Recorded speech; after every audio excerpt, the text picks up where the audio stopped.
Sudah 3 hari berlalu sejak kejadian yang oleh orang-orang disebut sebagai sebuah keajaiban besar.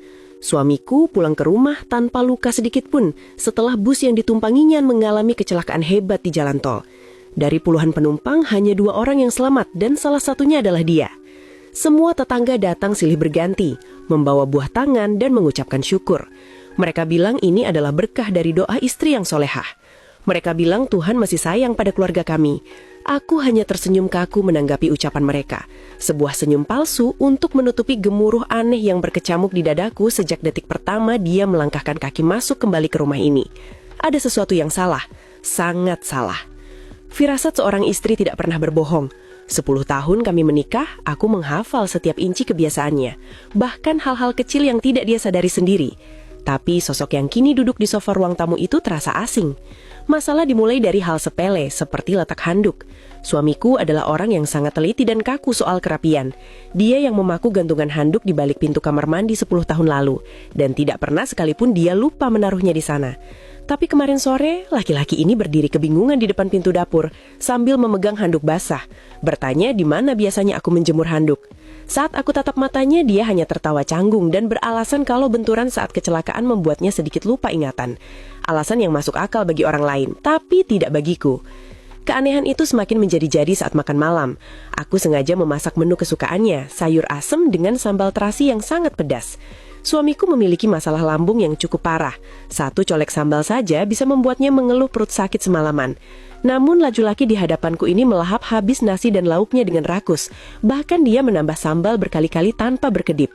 Keringat bercucuran di pelipisnya. Dia tampak sangat menikmati makanan itu. Saat aku bertanya apakah perutnya tidak sakit, dia terdiam sejenak. Matanya bergerak liar mencari alasan. Lalu menjawab bahwa dokter bilang pencernaannya sudah membaik pasca kecelakaan. Bohong besar. Tidak ada dokter yang akan mengatakan hal sebodoh itu pada pasien riwayat lambung akut.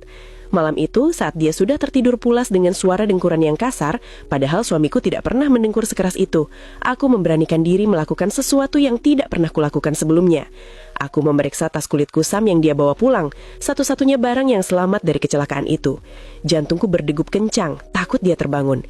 Di sela-sela tumpukan baju kotor bekas rumah sakit, tanganku menyentuh sebuah dompet tersembunyi di lapisan dalam tas. Itu bukan dompet suamiku.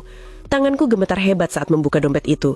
Di dalamnya ada kartu identitas dengan wajah yang sama persis dengan suamiku, bagi pinang dibelah 2. Namun nama yang tertera di sana berbeda. Namanya bukan Bayu, melainkan Bimo. Di balik kartu itu terselip selembar foto usang yang memperlihatkan 2 anak kembar laki-laki di halaman panti asuhan. Seketika duniaku runtuh. Suamiku ternyata punya saudara kembar yang tidak pernah dia ceritakan. Dan laki-laki yang sedang tidur di ranjangku ini adalah saudara kembarnya. Lalu di mana suamiku yang asli? Pikiranku melayang pada berita kecelakaan itu, dan aku menyadari kemungkinan terburuk. Bimo ini pasti memanfaatkan kekacauan kecelakaan untuk bertukar identitas. Tujuannya jelas terlihat dari lembaran polis asuransi jiwa bernilai miliaran rupiah yang juga terselip di dompet itu.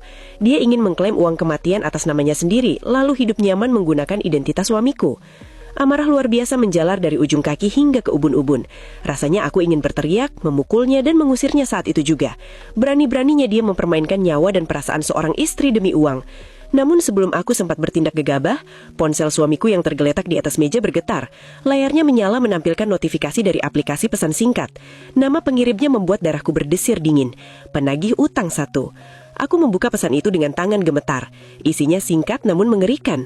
Bayar utangmu malam ini atau kami akan ambil paksa asetmu. Bunga berjalan sudah menumpuk, total tagihan 3,5 miliar rupiah.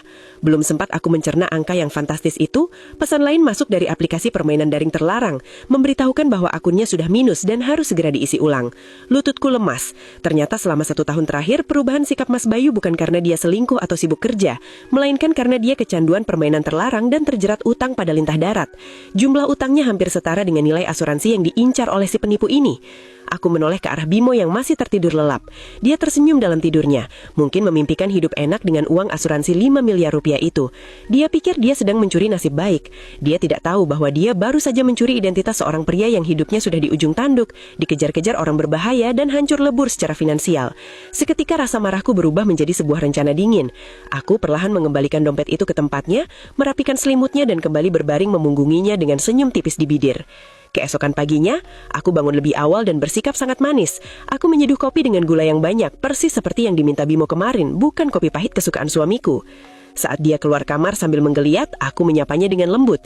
Dia tampak sangat percaya diri, wajahnya cerah seolah-olah dia adalah raja di rumah ini. Dia bahkan mulai bertanya tentang prosedur pencairan dana asuransi kecelakaan, berdalih untuk modal usaha baru. Aku meladeninya dengan sabar, menuangkan kopi ke cangkirnya sambil berkata bahwa semua berkas sudah aman dan bisa diurus. Namun obrolan manis kami terhenti oleh suara motor yang menderu kasar di depan rumah. Disusul gedoran pintu yang sangat keras hingga kaca jendela bergetar. Teriakan-teriakan kasar memanggil nama suamiku terdengar dari luar. Wajah Bimo yang tadinya cerah seketika berubah pucat pasi. Cangkir kopi di tangannya bergetar hingga isinya sedikit tumpah. Dia bertanya dengan suara tercekak, siapa orang-orang itu? Aku menatapnya dalam-dalam, kali ini tanpa senyum palsu lagi. Tatapanku dingin menusuk. Dengan tenang aku menjelaskan padanya bahwa itu adalah rekan bisnis suamiku yang datang menagih janji. Aku memberitahunya bahwa suamiku punya utang jatuh tempo sebesar 3,5 miliar rupiah yang harus lunas hari ini juga. Dan orang-orang di depan itu terkenal tidak punya belas kasihan jika janji diingkari. Mata Bimo terbelalak besar, mulutnya menganga tak percaya. Dia terjebak. Dia tidak bisa mengaku bahwa dia bukan Bayu, karena itu berarti dia mengakui tindak kriminal pemalsuan identitas dan penipuan asuransi yang bisa membuatnya membusuk di penjara. Tapi jika dia tetap menjadi Bayu, dia harus menghadapi para penagih utang yang sedang marah besar di depan rumah. Saat pintu depan mulai didobrak paksa, aku mengambil kunci motor dan tas kerjaku. Aku berkata padanya bahwa sebagai kepala keluarga yang baru saja selamat dari maut, dia pasti bisa menyelesaikan masalah ini. Aku pamit dengan alasan ingin menjemput anak sekolah dan mengamankan diri. Bimo coba menahanku, dia panik setengah mati, tapi aku sudah melangkah keluar dari pintu belakang. Tepat saat aku menyalakan motor, aku mendengar pintu depan jebol dan suara keributan pecah di dalam rumah. Aku melajukan motor meninggalkan rumah itu tanpa menoleh lagi. Angin pagi menerpa wajahku, terasa begitu segar. Kecelakaan itu memang membawa duka, tapi di sisi lain itu adalah jalan keluar yang tak terduga. Suamiku yang asli meninggalkan masalah besar, tapi dia juga secara tidak sengaja mengirimkan penggantinya untuk membereskan kekacauan itu. Biarlah si penipu itu menikmati harta warisan berupa utang dan teror yang ditinggalkan saudara kembarnya. Aku bebas. Aku akan memulai hidup baru bersama anakku, jauh dari dua laki-laki yang sama-sama ingin menghancurkan hidup kami.